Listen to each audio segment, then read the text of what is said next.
우리가 지금 교회에 대해서 살피고 있잖아요. 네.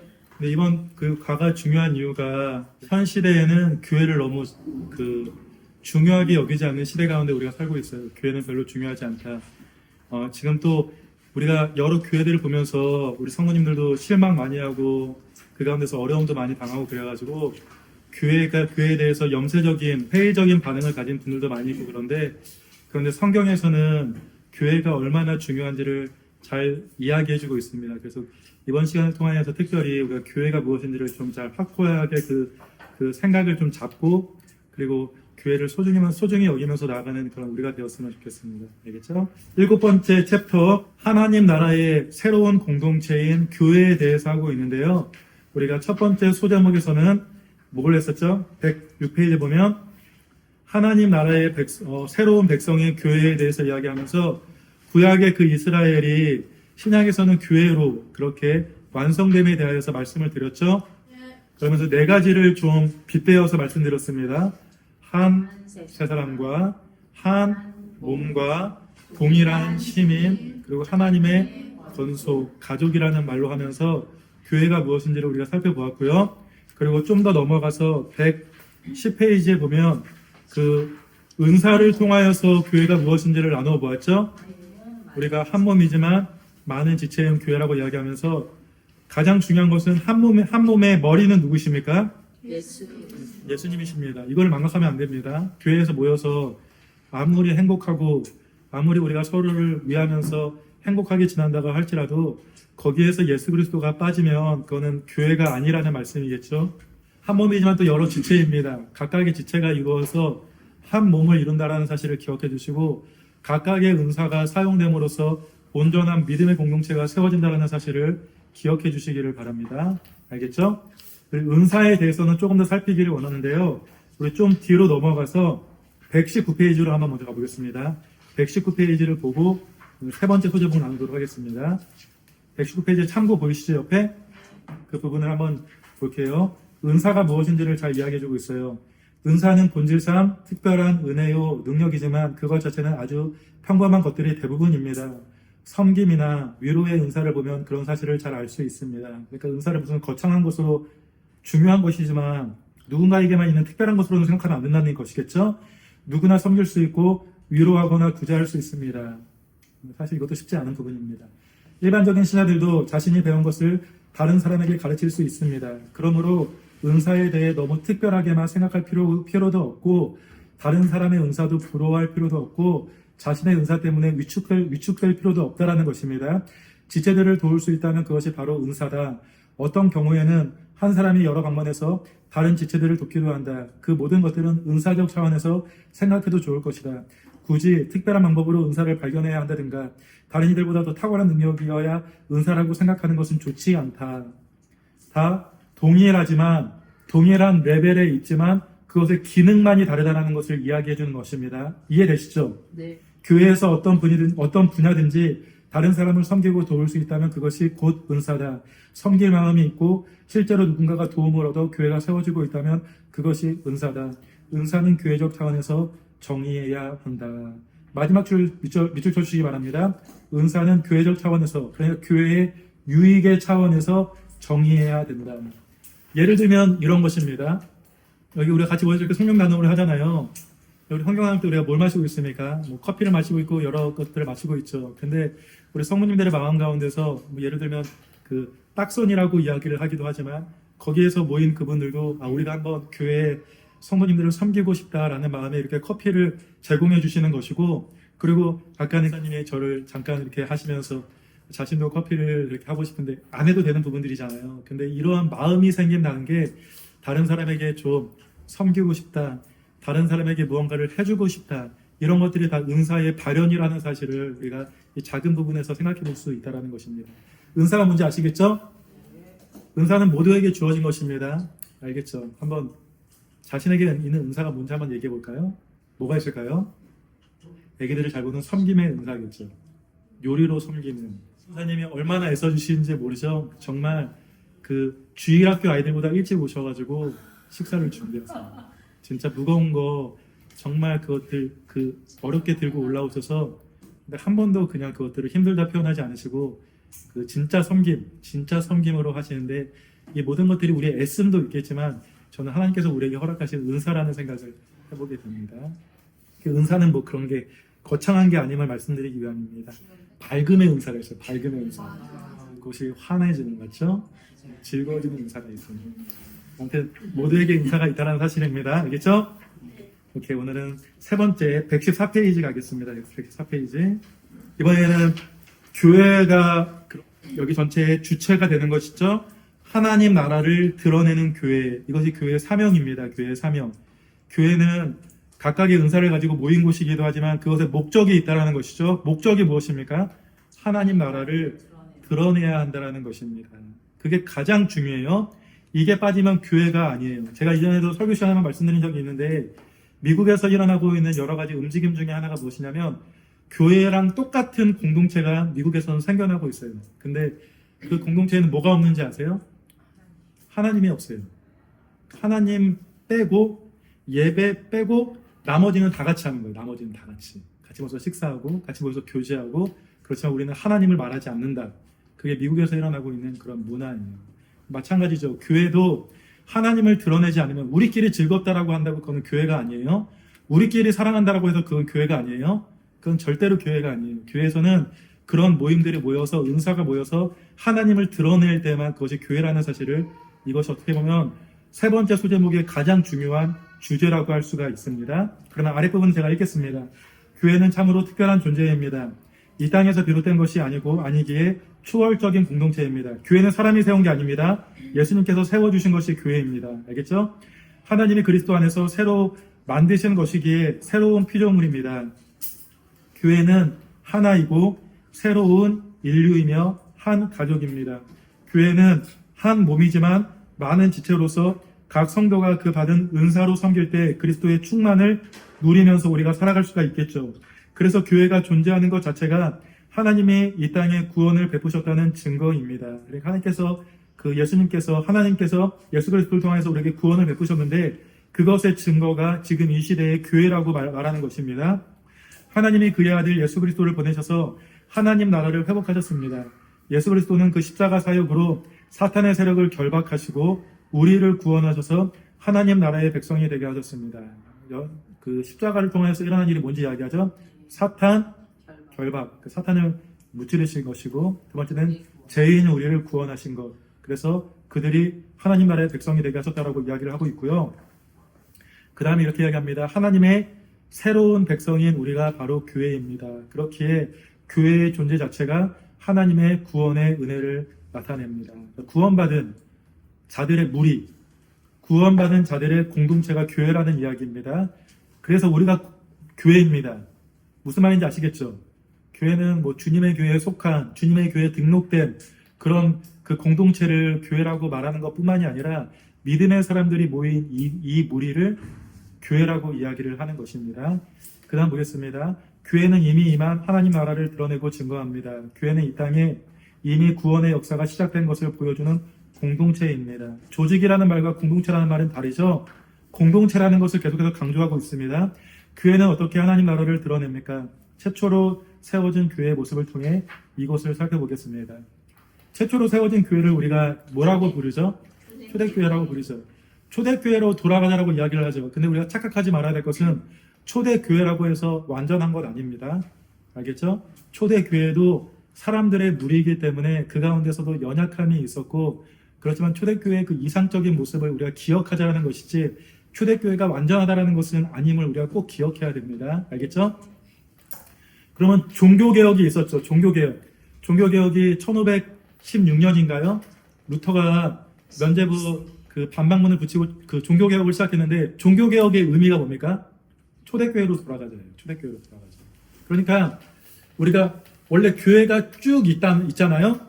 근데 그게 교회가 쭉 이어져 이게 수직으로 내려오는 방향이 교회가 쭉 내려올 방향인데 교회가 어떻게 됩니까? 카톨릭이 어떻게 됩니까? 이렇게 세워져 갔어요. 그럼 종교개혁은 무엇입니까? 이거의 줄기를 받아서 다시 시작하는 게 종교개혁입니다. 알겠죠? 그러니까 로마 카톨릭에 대한 것이기도 하지만 종교개혁을 꼭 기억할 때 카톨릭이라는 요소도 기억해야 되겠지만 이 교회에서 초대교회에서 말하는 성경이 말하는 그거의 진리로 돌아가자가 쭉 내려온 게 무엇이냐면 지금 시대의 개혁교회이기도 하고 우리 교회가 추구하는 방향이라는 것. 그게 종교개혁입니다. 이해되시죠?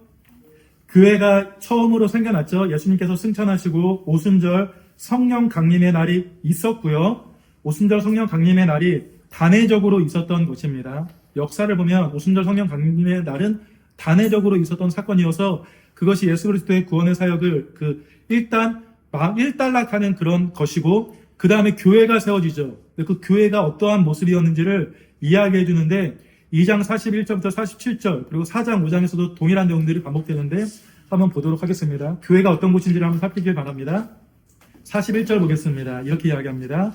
그 말을 받은 사람들은 세례를 받으매 그 말은 무엇이겠습니까? 복음이겠죠. 십자가 부활을 말할 것입니다. 그 말을 받은 사람들은 세례를 받으매 이날에 신도의 수가 3천이나 더하더라. 3천 명이나 더했다라고 이야기를 하고 있습니다. 뒷부분에 가면 5천 명이 더했다라고 이야기하고 있습니다. 더하면 몇 명입니까?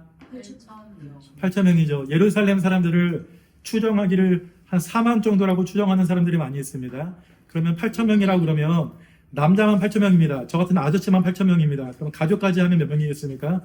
적어도 뭐 2만 명 정도는 되지 않겠습니까? 그러니까 대부분의 예루살렘에 있던 사람들이 주님께 돌아왔다라는 것을 이야기하는 것입니다. 근데 그것도 사도행전 뒷부분으로 가면 대부분의 사람들은 다 떠나갔습니다. 얼마 남지 않습니다. 그러니까 여기서 3천이나 더했다라는 게 그냥 고지고대로 받을 것은 아니라는 말입니다. 알겠죠? 42절 보겠습니다. 교회가 어떤 식으로 이어졌는지 제일 먼저 강조하는 게 무엇입니까? 그들이 사도의 가르침을 받아. 이게 1번입니다. 사도의 가르침은 무엇입니까?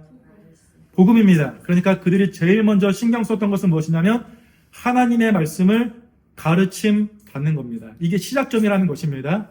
왜 그렇습니까? 한번 말씀해 보세요. 왜 가르침이 중요합니까? 알아야지 살 수가 있잖아요. 알지 못하면 어떻게 됩니까? 자신 마음대로 살게 되죠. 알지 못하면 우리는 오답을 헤매면서 살아갈 수밖에 없습니다. 그러니까 제일 먼저 중요한 게 무엇입니까? 말씀으로 가르침을 받아야 됩니다. 근데 이거 중요하지 않다라고 말하는 분들 너무나 많이 있습니다. 근데 그렇지 않습니다. 하나님을 알아야지 그 길을 걸어갈 수가 있습니다. 이 부분 꼭 기억해 주십시오. 가르침 가운데 어떻게 했습니까? 서로 교제하며 떡을 떼며 교제라고 떡을 떼는 것이라고 이야기를 하고 있는데 이것이 우리가 같이 모여서 농구하고 볼링 치고 맛있는 거 먹으러 가고 그렇게 생각하시면 안 됩니다. 교제랑 떡 가운데는 무슨 의미가 담겨져 있냐면 성찬과 예배의 의미가 담겨져 있습니다. 알겠죠? 그러니까 그들이 교제하는 것은 예수 그리스도의 중심 가운데서 예배하고 성찬하였고 그 기준이 분명하다는 것입니다. 그리고 뭐라고 이야기하고 있죠? 떡을 떼며 오로지 기도하기를 힘쓰니라라고 이야기를 하고 있습니다. 그러면서 43절에 보면 사람마다 두려워하는데 사도들로 말미암아 기사와 표적이 많이 나타났다고 이야기를 하고 있습니다. 뒷부분에 보면 뭐라고 이야기하냐면 베드로가 지나갈 때 베드로의 그림자가 닿기만 하여도 병 나았다라고 이야기를 하고 있습니다. 표적과 기사가 그거겠죠? 사도의 능력을 강조하는 게 아닙니다. 예수 그리스도의 그 메시아의 나라가 이 땅에 도래하였다는 것을 강조하는 것입니다. 그러면서 44절에 보면 믿는 사람이 다 함께 하였다. 함께 있었다. 모든 물건을 서로 통용하였다. 또 재산과 소유를 팔아 각 사람의 필요를 따라 나눠주었고 그래서 가난한 사람이 없었다라고 이야기를 하고 있습니다. 있는 사람들이 내놓았기 때문입니다. 없는 사람들에게 나눠줬고 그들이 같이 살아갔습니다. 46절에 날마다 마음을 같이하여 이것도 중요하게 여겨주시기 바랍니다. 왜 이렇게 할 수 있냐면 마음이 같기 때문입니다. 마음을 같이하여 성전에 모이기를 힘쓰고 또 마찬가지로 집에서 떡을 떼며 기쁨과 순전한 마음으로 음식을 먹고 성찬을 넘어서 서로 음식으로 교제하였다라는 것도 그 의미도 포함하고 있습니다. 그러면서 47절에 이렇게 이야기하죠. 하나님을 찬미하며 또 온 백성에게 칭송을 받았다라고 이야기를 하는 것이죠. 주께서 구원받는 사람을 날마다 더하게 하시니라 라고 이야기하면서 이것이 초대교회의 모습이라고 이야기를 하고 있습니다. 1번 문제 보도록 하겠습니다. 많은 사람들이 예수 그리스도를 믿음으로 세례를 받아 최초의 교회가 탄생되었습니다. 이 최초의 교회는 교회가 무엇을 힘써야 하는지를 잘 보여주고 있죠. 그러니까 우리 교회가 무엇을 힘써야 되는지를 잘 보여주고 있죠. 첫 번째는 뭡니까? 사도들의 가르침을 받았다. 그러니까 뭡니까? 말씀을 중요하게 여겼다. 말씀이 무엇입니까? 앞에서 말하는 설교의 말이 말씀입니까? 설교는 다른 부분이 들어갈 수가 있습니다. 저는 그렇게 생각해요. 설교 가운데 말씀이 꼭 담겨져야 되는데 그것을 받아야 된다는 말이죠. 그게 제일 중요합니다. 알겠죠? 저희 교회에서는 이거 되게 강조하려고 합니다. 수요일날도 느헤미야 전하고 그리고 에베소서 전하고 이렇게 하나하나 차근차근히 해나가는 것은 우리 성도님들이 그것들을 잘 흡수해서 잘 그렇게 그 쌓기를 원해서입니다. 성도님들도 좀 잘 쌓아주시기를 부탁드립니다. 알겠죠? 1번이 독립적인 딱 그거라면 2번부터는 뭡니까? 종속적으로 붙는 겁니다. 종속적으로. 이해되시죠? 무엇입니까? 서로 교제하였다. 그 다음에 뭐 성찬이나 그런 것들을 이야기하고 있죠. 그리고 떡을 떼었다. 그것도 예배에 포함되겠죠. 그리고 오로지 기도에 힘썼다. 그러니까 이러한 것들을 통해서 초대교회가 무엇에 힘썼는지 아시겠죠? 뭡니까? 말씀과 기도에 힘썼다라는 것을 알 수가 있죠. 그래서 교회에서 어떤 면에서 제일 중요한 것은 무엇입니까? 말씀과 기도라는 사실을 기억해 주시기 바랍니다. 자신한테 한번 자문해 볼까요? 말씀 중요하게 여기고 살아가십니까? 기도에 힘쓰십니까? 이게 가장 힘써야 될 부분인데 가장 놓치고 있는 부분이기도 해서 자신에게 자문해 보고 그리고 이것들 애써야 됩니다. 애써야 됩니다. 애쓰지 않으면 할 수가 없습니다. 그래서 새벽 예배를 강조드리는 이유도 새벽에 나오면 기도하기 때문입니다. 말씀 보기 때문입니다. 아니면 하늘을 쳐다봐도 숨쉴 겨를도 없고 찬양했던 것처럼 그렇죠? 그러니까 그냥 흘러가는 거예요. 그렇습니다. 넘어갈게요. 2번 문제 보겠습니다. 초대교회의 특징은 자주 모이는 것이었습니다. 모이기에 힘쓰라라고 이야기하죠. 근데 이거랑 반대되는 말들을 너무나 많이 합니다. 근데 모이기에 힘쓰라고 이야기하고 있습니다. 그 모습은 어떠했는지 아래의 구절을 토대로 말해보십시오. 44절 A절은 상반절이죠. 뭐라고 이야기합니까? 믿는 사람이 함께하면서 모든 물건을 서로 통용하였다. 이 정신이 있었으면 좋겠어요. 우리 가운데서도 더 나은 사람이 있고 더 어려운 사람이 있죠. 서로 통용했다는 말은 무슨 말입니까? 아까워하지 않았다는 거예요. 자신이 먹을 것 그냥 아무렇지 않게 나눠줬다는 거예요. 이게 초대교회의 모습입니다. 그렇죠. 46절 전반절 상반절 보면 뭐라고 이야기합니까? 날마다 마음을 같이하여 성전에 모였다. 그 성전을 지금의 교회랑 우리가 뭐 완전히 대응시킬 수 없겠지만 지금 예배당에 모여서 하는 이 모든 것들 그리고 각각의 장소에서 같이 모여서 하는 이 모든 것들 마음을 같이 하였다라는 것을 기억해 주시기 바랍니다. 마음이 다르면 모입니까? 안 모입니까? 안 모이잖아요. 그리고 46절 뒷부분은 이렇게 이야기합니다. 집에서 떡을 떼며 기쁨과 순전한 마음으로 함께하였다. 그래서 제가 신방을 강조드리는 이유도 무엇입니까? 같이 댁에서 서로의 집에서 떡을 떼면서 같이 이렇게 마음을 함께하면서 기쁨을 나누는 것 이것도 초대교회의 모습이기 때문에 말씀을 드리는 것입니다. 3번 보겠습니다. 3번 초대교회의 가장 큰 특징은 경제적인 면이었습니다. 경제적인 면을 강조드리는 이유가 무엇입니까? 사람들이 돈에 가장 매이기 때문이에요. 성경에서 유일하게 하나님과 딱 그 동일한 레벨로 이야기하는 게 뭔지 아세요? 하나님과 재물이에요. 하나님을 섬기든지 재물을 섬기든지 하나님께서 딱 재물을 예로 드시면서 이야기를 하시거든요. 근데 믿음의 공동체는 이 경제적인 물질관이 완전히 바뀐다는 것을 이야기해 주는 것이기도 합니다. 경제적인 면이었습니다. 이들은 경제적인 면에서도 한 몸 한 가족으로 살아가는 모습을 보여줬는데 그것은 무엇입니까? 결국 교회는 두 가지가 없었는데 그것은 무엇입니까? 한 가족으로 살아가는 모습을 보여줬는데 그것은 무엇입니까? 물건을 서로 통용하면서 살아갔고 4장 32절 35절 우리 아까 읽었던 말씀과는 다른 말씀인데 이게 2장에 한번 나오고 4장에 똑같지는 않지만 거의 비슷한 부분이 나와요. 비슷한 부분이 나왔다는 이야기는 무슨 이야기입니까? 강조입니다. 믿는 무리가 한 마음과 한 뜻이 되어 모든 물건을 서로 통용하고 자기 재물을 조금이라도 자기 것이라 하는 이가 하나도 없다라. 뭐가 없다고 얘기했죠? 자기 것이라고 한 자가 하나도 없다라고 이야기하고 있습니다. 사도들이 큰 권능으로 주 예수의 부활을 증언하니 교회의 가장 중요한 게 무엇이라고요?